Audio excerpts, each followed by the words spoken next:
दोस्तों स्वागत करता हूं मैं आप सभी का जो है कि life information centre YouTube channel पे।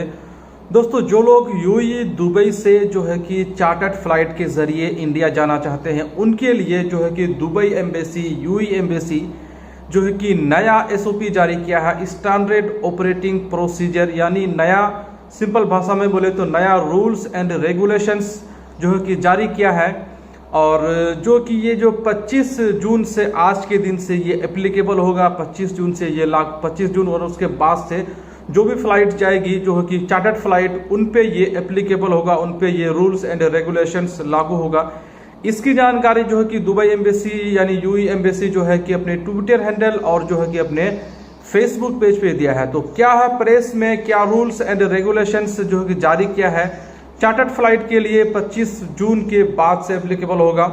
वो मैं आपको पॉइंट बाय पॉइंट बताता हूं। सबसे पहला पॉइंट पे ये बताया गया है कि आपको अपनी फ्लाइट की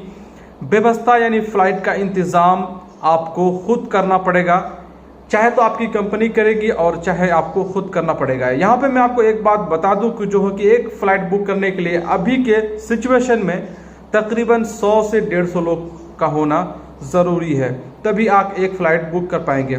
और दूसरा जो है कि पॉइंट बात यह किया गया है कि एयरलाइंस वाले उस राज्य से जो है कि परमिशन लेंगे अपने फ्लाइट को लैंड करने के लिए उस राज्य में, जिस राज्य में आपकी फ्लाइट जाएगी, दिल्ली, पुणे, चेन्नई, हैदराबाद, कोलकाता, बिहार, जहां भी जाएगी उस राज्य के स्टेट गवर्नमेंट से जो है कि एयरलाइंस कंपनी वाले को, जिस भी एयरलाइंस आप जा रहे हैं उसको जो है कि परमिशन लेनी पड़ेगी। और परमिशन लेने के बाद इसकी जानकारी एम्बेसी को देनी पड़ेगी, जो है कि इंडिया में भी और जो है कि दुबई में, दोनों एम्बेसी को इसकी जानकारी देनी पड़ेगी। उसके बाद तीसरा पॉइंट बात यह किया गया है कि स्टेट गवर्नमेंट से परमिशन मिलने के बाद जो है कि अब आपको एम्बेसी से एनओसी लेना पड़ेगा, यानी नो ऑब्जेक्शन सर्टिफिकेट। अब जो है कि आपको जो है कि स्टेट गवर्नमेंट से परमिशन मिल गई है, उसके बाद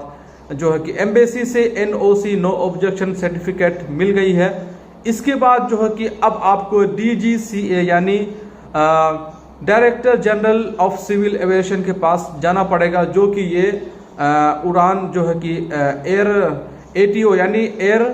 ट्रांसपोर्ट ऑपरेटिंग का जो है कि ग्रुप है, उनके पास जाना पड़ेगा और उनसे जो है कि फ्लाइट क्लियरेंस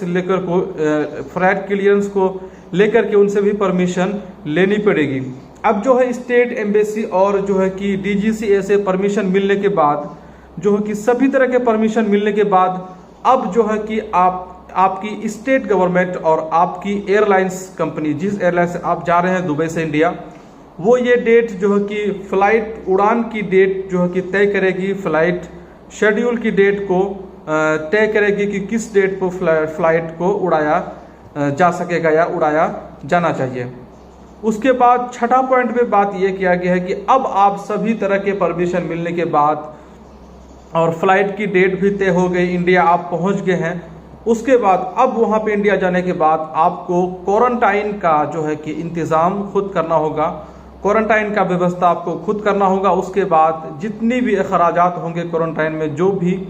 जो है कि खर्चा होगा, वो जो है कि खुद अपने को, यानी जो इंडिया जाएगा दुबई से, उनको ही करना होगा, उनको ही खर्चा करना होगा। और यहाँ पे मैं आपको ये बात बताता चलूँ कि जो है कि ये जो चार्टर्ड फ्लाइट हैं, ये रूल्स जो रेगुलेशंस है सिर्फ चार्टर्ड फ्लाइट के लिए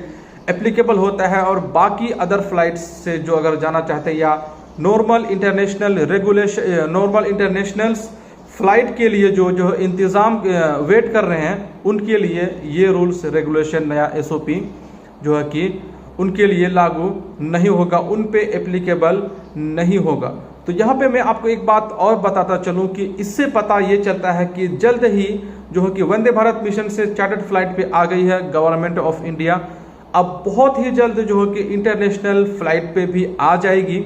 अभी आपको मैं बता दूं कि अमेरिका ने जो है कि 22 जुलाई के बाद इंटरनेशनल जो वंदे भारत मिशन या एयर इंडिया की फ्लाइट को, चार्टर्ड फ्लाइट को, सभी तरह के फ्लाइट को बंद जो है कि बैन किया है। 22 जुलाई की बात नहीं जा सकता अगर अमेरिका को परमिशन नहीं दिया इंडिया में उनकी फ्लाइट को उड़ाने के लिए। तो यहाँ पे जो है कि गवर्नमेंट ऑफ इंडिया लगातार जो है कि अमेरिका, जर्मनी, फ्रांस, ब्रिटिश से जो है कि लगातार कंटिन्यू बातें कर रही है, डिस्कस कर रही है इंटरनेशनल फ्लाइट को